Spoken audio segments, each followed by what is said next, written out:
우리 옆 사람을 축복합시다. 메리 크리스마스. 메리 크리스마스. 한 번 더 합시다. 매일 크리스마스. 메리 크리스마스. 아멘. 네. 우리는 메리 크리스마스도 되지만 매일 크리스마스가 되어진 줄 믿습니다.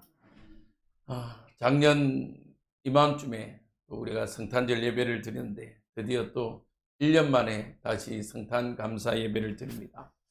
오늘도 이 성탄 감사 예배를 통해서 예수님의 탄생이 정말 하나님께는 영광이요 땅에는 기뻐함을 입은 우리 성도들에게 평화가 되기를 주님의 이름으로 축복드립니다. 네. 자, 오늘 우리가 나눌 제목 함께 나누도록 하겠습니다. 시작. 가장 낮은 곳으로 임한 가장 오래된 약속. 2025년도 이제 한 해도 이제 마무리되어 갑니다. 하나님의 은혜로 우리가 달려왔어요. 뒤도 안 들어보고 옆도 안 들어보고 열심히 달려왔습니다. 그 가운데에 정말 하나님의 평강과 하나님의 은혜가 가득했던 한 해인 것 같습니다. 자, 근데 올해에 특별하게 있는 응답이 뭐냐면요. 특히 올해는 이 성탄이 그렇게 들뜬 축제라기보다는요.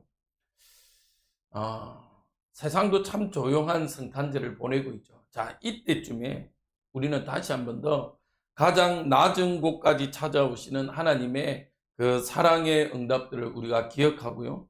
또 그 은혜를 우리의 삶 가운데 실천하는 응답의 성탄절이 되었으면 좋겠습니다.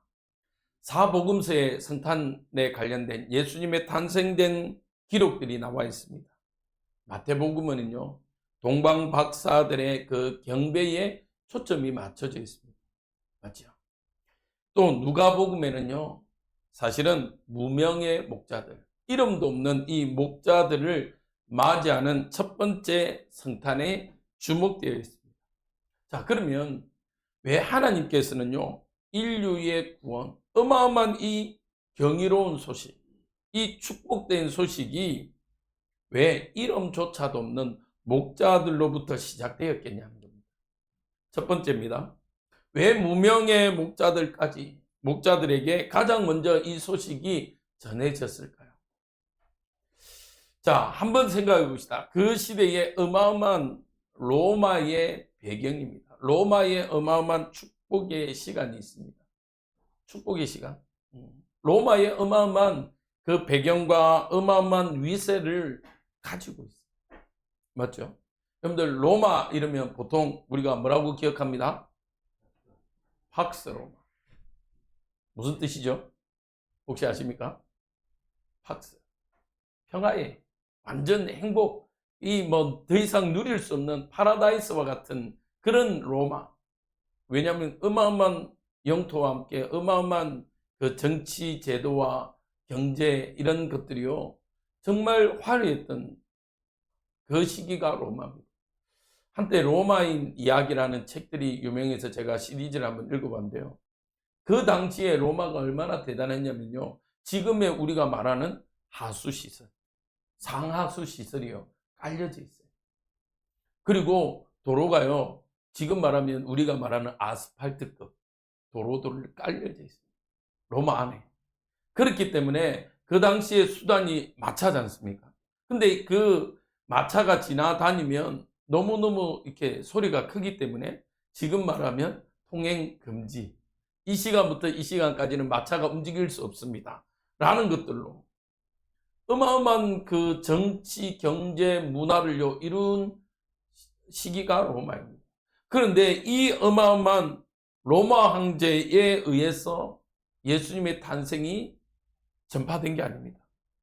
그때 당시요 로마 황제 가이사 아구스트가요 정 유대인으로 하여금 호정령을 내렸습니다.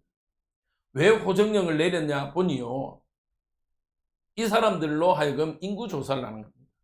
인구조사를 하는 이유가 뭐냐? 뭐 때문일까요? 혹시 추측이 될까요? 왜 인구조사를 할까요? 옛날에 인구조사하는 목적은 하나밖에 없습니다. 세금 거두려고. 세금을 거둬서요 그 전쟁의 비용을 감당하기 위해서요, 이 자기의 호적으로 가서 조사하게 한 겁니다. 자, 그런데 놀라운 이런 로마의 어마어마한 배경 속에서 한 아이가 태어납니다. 그것도 우리가 말하는 방이 없어서 어디에 태어나요? 마구간. 마구간에서 태어났는데 어디에 누워져 있습니까? 구유가 어딘지 아십니까? 예, 쉽게 말하면 여물통이에요, 여물통. 소 먹는 여물통. 여물통에 태어난 겁니다. 한 아이가 태어났는데 그것도 아주 비참한 마구간에서, 그것도 갈 데가 없어서, 더 이상 갈 곳이 없어서 구유에 태어난 한 아이. 얼마나 대조적입니까? 로마의 그 위엄과 위세에 비하면 아주 초라한 마구간에 태어난 한 아이. 그런데 이 한 아이에 대한 이 소식을요, 천사가 오늘 보니까 저 밤의 들판에서 자기 양을 지키는 목자들에게 나타났습니다. 그 당시에 이 랍비 문헌에 보면 이 목동들은요, 법정으로도 정인으로 설 수 없는 신분이랍니다. 그 말은 뭐죠? 옛날에 우리나라의 뭐와 같아요? 백정과 같은 아주 낮은 신분. 옛날에 우리나라 백정도 평민도 백정을 무시했잖아요. 맞죠? 그만큼 이 목동은요, 심지어 뭔 사건을 봤는데 사건을 봤음에도 불구하고 정인으로 설 수 없는 신분. 이런 천대받는 계층에요, 누가? 예수님의 탄생, 그리스도의 탄생을 천사가 증거합니다. 우리는 한번 이 시대를 돌아봐야 됩니다. 어떻게 보면요, 이 시대는 외면당하고 있어요. 누가? 가난한 자들, 연약한 자들이 외면당하고 있습니다. 하나님은요, 이 가난한 자들에게 이 복음을 증거하신 이유가 있어요. 미가서 5장 2절에 보면요, 이렇게 되어 있습니다. 같이 읽겠습니다. 시작. 베들레헴 에브라다야, 너는 유다 족속 중에 작을지라도 이스라엘을 다스릴 자가 내게서 내게로 나올 것이라. 그의 근본은 상고의 영원에 있느니라. 하나님은요, 어마어마한 배경, 어마어마한 힘이 있는 로마가 아니라, 또 랍비들과 유대인들에 의해서 이 소식을 증거한 것이 아니라 누구를 통해서요? 오히려 가장 작은 자. 왜 예수님이 베들레헴 유다 땅에 태어났습니까? 오히려 대단한 신분으로 오면 많은 거짓된 사람들, 정치와 경제와 이익을 도모하는 사람들에게요, 이 진짜 복음이 빼앗기기 때문에 가장 천하고 연약한 자들로 하여금 이 복음이 오게 하신 겁니다. 그래야 이 복음이요, 증거되어지는 거예요. 여러분들, 만약에 그때 당시 유다의 황제로 태어났다, 황제의 아들로 태어났다, 우리들은 만날 수 있었겠습니까? 그런데요, 사실은요, 이 유대인들은 만왕의 왕 대신 그 그리스도가 오실 때에 어마어마한 배경으로 올 거기 때문에 어마어마한 육신적인 배경으로 오실 줄 착각했어요. 그래서 마태복음에 동방 박사들이 별을 보고 오다가 왕궁으로 들어가죠. 왕궁으로 들어가서 유대인의 왕을 이야기합니다. 근데 그때요, 이 유대인의 왕으로 태어나실 분에 대해서 이 학자들이요, 알았어요, 몰랐어요? 알았어요. 그런데 믿었어요, 안 믿었어요? 안 믿은 거예요. 안 믿은. 아직도 유대인들은요, 예수님으로 그리스도로 인정 안 해요. 단지 실패한 선지자로만 인정할 뿐이지. 왜요? 어떻게 그 어마어마한 하나님이 인간의 몸으로 오시는데 저 천하디 천한 말구유에 태어났으며 저 갈릴리 사람으로 오겠냐? 갈릴리에 선한 게 날 게 없다라는 거예요. 그리고 어떻게 그 예수님이 십자가에 죽을 수 있냐는 겁니다. 철저하게요, 인간의 생각으로 판단하고 결정합니다. 그러나 하나님은요, 미가서 선지자의 예언을 통해서 가장 작은 곳 베들레헴에 그곳에서요 가장 낮은 목자들을 부르셨습니다. 권력의 눈이 먼 헤롯 왕이나요 율법 학자들의 그 지식이나 그들에게 갇혀 있지 않고요, 오히려 그 상식을, 그 생각을 뛰어넘는 응답들로 오늘 예수님이 이 땅에 오셨습니다. 하나님은요 세상의 힘을 폐하시고 낮은 자들을 통해서요 그분의 나라를 시작하셨습니다. 두 번째입니다. 그래서요 우리는 이 소식을 받은 자들로서 어떤 반응을 보여야 되겠습니까? 목자들은요 천사의 소리를 듣고 즉각적으로 반응했습니다. 즉각적으로 순종했습니다. 이제 베들레헴으로 가서 주께서 우리에게 알리신 바를 이루어진 일을 보자고 달려갑니다. 여러분들, 사실은요 그 예수님의 탄생이 증거되어지는 시간이 밤 시간입니다. 목자들이 얼마나 피곤한 시간이겠습니까? 낮에요 제대로 쉬지도 못하고 그 양들을 지키고 물 있는 곳으로, 풀 있는 곳으로 계속 움직여서 양들을 케어했습니다. 그러면 밤이라도 좀 쉬어야죠. 근데 이 목자들은요, 그들은요 이 밤에 늦었음에도 불구하고 내일 가자고 해도 될 건데도요 즉시로 일어나서 움직였습니다. 또 더 놀라운 건요, 오늘 성경에 뭐라고 되어 있습니까? 누구 양을 지키고 있어요? 자기 양. 자기 양들을 버려두고 지금요 그 예수님의 탄생의 기쁨의 현장에 가기 위해서 자기 양들을 버려뒀다니까요. 여러분들은 그럴 수 있겠습니까? 지금 어떻게 보면요 주인이 없는 양이에요. 그러면 일이든 늑대든 위협적인 동물도 있겠지만 뭐 도적대에 의해서도 이 양은요 빼앗길 수 있습니다. 어마어마한 재산적 손실이 있을 수 있습니다. 그럼에도 불구하고요 이들은 지금 즉시로 달려갑니다. 고린도후서 6장 2절에요 이르시되 내가 은혜 베풀 때에 너희에게 듣고 구원의 날에 너를 도왔다 하셨으니 보라 지금은 은혜 받을 만한 때요 보라 지금은 구원의 날이로다. 언제 은혜를 받아야 돼요?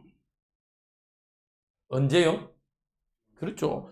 보라 지금은, 보라 지금은 은혜 받을 만한 때요 보라 지금은 구원의 날이로다.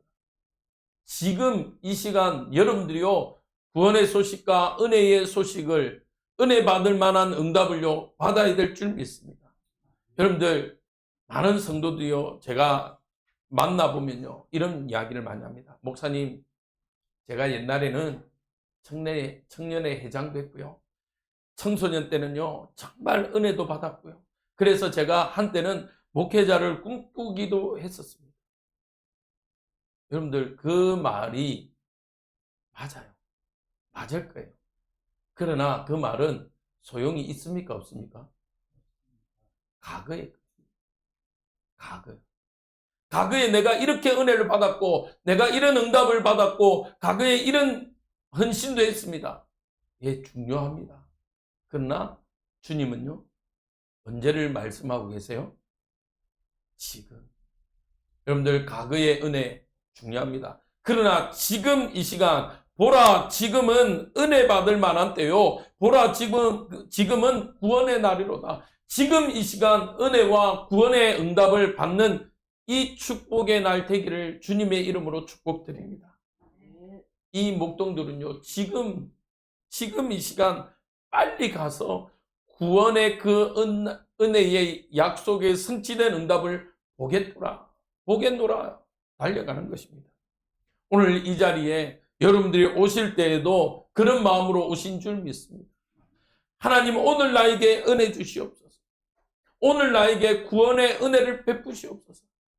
그런 성도님들은 다 은혜 받고 가시기를, 은혜 받으신 줄 믿으십니다? 네. 믿으십니다? 네. 왜냐? 그 마음 가진 자들은요 은혜를 놓칠 수가 없어요. 제가요 군대에 있다가 제가 어느 수련회를 사모했는데요. 그 수련회를 가니까요. 언제부터 울기 시작했냐? 언제부터 울었을까요? 수련회 앉는 순간부터요. 하나님은 눈물을 주시는데요. 주체할 수 없어요. 그런데 한번 생각해 보세요. 군인이 까까머리 돼 있는 군인이 오자마자 수련회를 왔는데 군복 입고 갔거든요. 제가 군복 입고 가자마자 울기 시작합니다. 옆에 있는 사람들은 뭐라고 생각할까요? 또라이보다 군대에서 얼마나 힘들었으면 저렇게 서러이 울겠냐. 저는 군대에서 힘들어서 울지는 않았어요. 저는 군 생활 중에요. 정말 남들이 보면 편한 군 생활을 했어요. 힘든 군 생활은 3개월밖에 안 했어요. 나머지 군종을 하면서요. 저는 정말 편했습니다. 제 마음대로 다니고 제 마음대로 움직이고 심지어 간부도 저를 갈구지 못할 만큼 군종으로서 마음대로 다녔어요. 여러분들 GOP를 다니는데요. 원래는 3인 1조로 다녀야 되거든요. 저는 혼자서 다녔어요. 혼자서 초코파이 들고 코코아 들고 자고 싶으면요. 낮에도 몰래 교회에서 자기도 하고 제 마음대로 움직였어요. 제가요. 휴가 나가기 싫어갖고요. 휴가를 미루고요. 마지막 제대 앞두고 한 달을 휴가를 받았어요. 일병, 상병, 병장, 말년휴가까지 다 합치니까 한 달이 되더라고요. 그러니까요. 남들 행군하고 막 힘들 때요. 저는 저희 목사님이 운전을 못해가지고 그때 교통사고를 한번 내시고 나서 운전을 못하겠다 해가지고 군종들 중에 운전을 했는데 군종들 중에 운전할 수 있는 사람이 아무도 없어요. 제 밖에. 그래갖고요. 유격하러 가야 되는데 뭐로 봐요, 목사님? 정군종 유격하러 갈래? 운전하러 갈래? 여러분들 같으면 어떻게 하겠습니까? 당연히 운전하죠. 유격 얼마나 힘든데. 얼마나 힘든데. 유격하고. 훈련받아도요, 저는 군종이잖아요. 그러니까 베푼 게 많잖아요. 초코파이 및 베푼 게 많잖아요. 그럼요, 텐트 안 칩니다. 그 통신 박스라고 있어요. 그 지금 말하면 이렇게 컨테이너 박스 같은 차들이 있어요. 거기 들어가면 정말 따뜻하거든요. 거기에서 군수가 애들한테 이야기하고요. 핫팩 있잖아요. 막 터뜨리고 뜨끈뜨끈하게 찼어요. 저는. 또 얼마나 제가 머리가 좋냐면요. 그걸 처분해야 되잖아요. 그럼 새벽에 일어나서 행군하는 애들한테 하나씩 나눠줍니다. 그러면 행군하는 애들은요. 추운데 그거 하나 나눠주면 얼마나 좋은지 아십니까? 그럼요. 항상 이래요. 역시 우리 군종 너무 멋지다고. 저는 사실은 이제 그걸 폐기 처분하고 있는 건데 그것도 모르고 군종님 너무 좋다면서. 야, 제가 이렇게 편한 군 생활을 했습니다. 근데요. 하나님이 은혜 주시니까요. 하나님의 눈물로 제가요. 그 시간을 보냈어요. 하나님은요. 구원을 첫 이 복음의 전파자로 목자들을 부르셨습니다. 여러분들의 인생이 이제는 비록 무명의 목자와 같을지라도 기쁨의 좋은 소식을 전달하는 기쁨의 목자가 되시기를 주님의 이름으로 축복드립니다. 이사야 52장 7절에요. 좋은 소식을 전하며 평화를 공포하며 복된 좋은 소식을 가져오며 구원을 공포하며 시온을 향하여 이르기를 내 하나님이 통치하신다 하는 자의 산을 넘는 발이 어찌 그리 아름다운가. 여러분들의 매일매일 걸음이요. 이 복된 구원의 소식, 예수님의 탄생, 성탄의 소식을 전가하는 목자의 발걸음이 되시길 바랍니다. 자, 그러면 우리는 이 성탄절을 통해서요. 왜 예수님의 탄생을 연결하고 있는지를 봐야 돼요.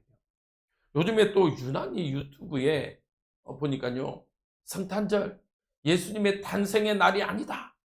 라는 성탄절 지켜야 되냐? 라는 유튜브를 제가 이번에는 유난히 좀 더 많이 봤습니다. 예, 맞습니다. 예수님이 실제적으로 12월 25일 날 태어나시지는 않았어요.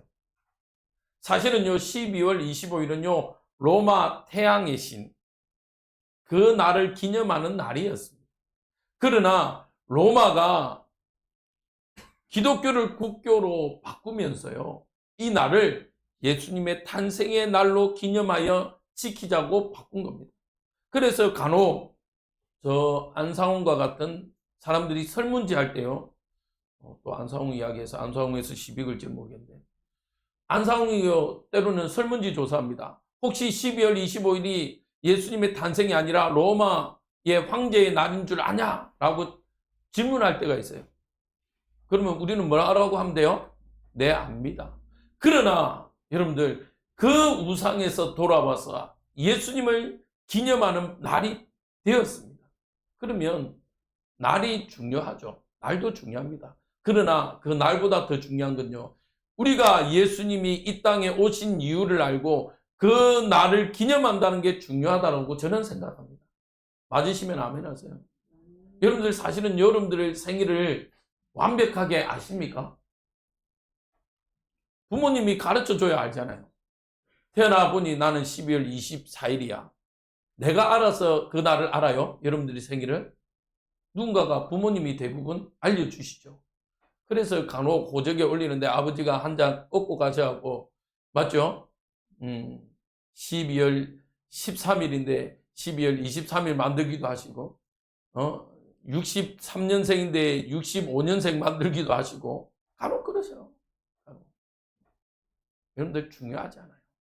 진짜 중요한 건요, 예수님이 이 땅에 오셨다는 겁니다. 세 번째로요, 우리는 비록 마태복음에 나와 있지만 이 예물에 담긴 의미와 구원의 신호를요, 우리는 신호탄을 한번 봐야 됩니다. 이 동방 박사들이 예수님께 드린 예물은요, 예수님이 그리스도라는 사실을 입증하는 증거입니다.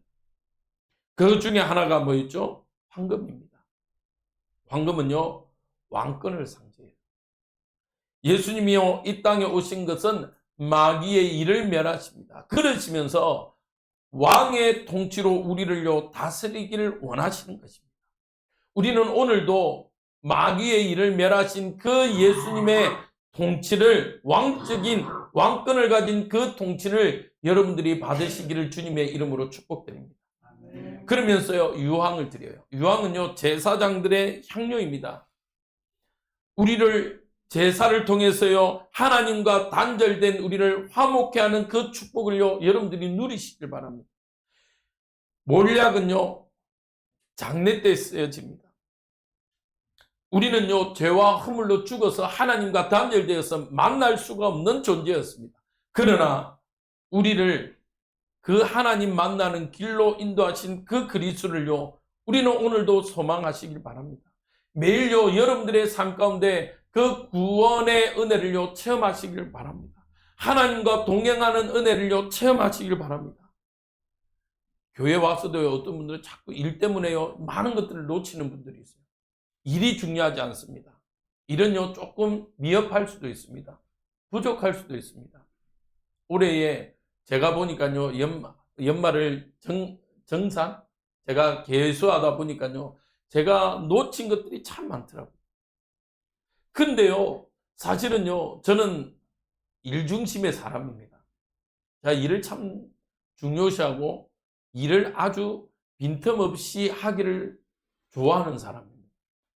그래서 제가 한 번씩요 저희 아내를요 막 짜증을 낼 때가 있습니다. 왜? 제 생각대로 안 될 때, 제가 계획을 했는데 그 계획에 빵꾸가 날 때, 저도 모르게. 그런데요 올해는 유난히 많이 빵꾸를 냈어요. 근데요 올해 유난히 하나님은요 우리 교회를 더 풍성하게 하셨습니다. 그걸 보면서요 한 번 더 느낍니다. 하나님은 일하러 우리를 부른 게 아니라 고백합시다. 하나님은 은혜 받길 원하십니다. 아멘. 은혜 받으시기 바랍니다. 이 약속은요 가장 오래된 약속이에요. 가장 낮은 자에게 이 복음이 선포되었지만 이 약속은 가장 오래된 약속이에요. 언제 약속된 겁니까? 창세기에 약속된 약속입니다. 인간이 하나님과 동행했던 이 인간이 하나님을 떠나면서부터요 하나님은 즉시로 창세기 3장 15절에 내가 너로 여자와 원수가 되게 하고 내 후손도 여자의 후손과 원수가 되게 하리니 여자의 후손은 내 머리를 상하게 할 것이요 너는 그의 발꿈치를 상하게 할 것이라 하시고 창세기에 약속된 이 약속이요 성취된 것입니다. 그러면서요 이 복음이 이사야 7장 14절에요 예언되어져 있던 것입니다. 이사야 7장 14절 우리 함께 합독합니다. 시작. 그러므로 주께서 친히 징조를 너희에게 주실 것이라. 보라, 처녀가 잉태하여 아들을 낳을 것이요 그의 이름을 임마누엘이라 하리라. 아멘. 제가 오늘 묵도하면서 마태복음 1장 23절에 똑같은 보라, 처녀가 잉태하여 아들을 낳을 것이다. 그 임마누엘의 축복이요 성탄절을 통해서 완성되었습니다. 사단의 권세를 깨뜨리시고 인류를 향한 하나님의 승리의 시작이요 선포된 날이 성탄절입니다. 결론입니다. 그러면 우리는 이제 어떤 응답을 누려야 되겠습니까? 목자들과 같이요 천사들의 소식을 들었다면 즉시로 달려가서 그 하나님의 은혜의 자리에 머무시기를 주님의 이름으로 축복드립니다. 그 은혜의 자리에 머무는 것으로 끝나면 안 돼요. 그 은혜의 소식을 전달하는 자가 되시기를 주님의 이름으로 축원드립니다. 이 축복의 날이 되기를 주님의 이름으로 축복드립니다.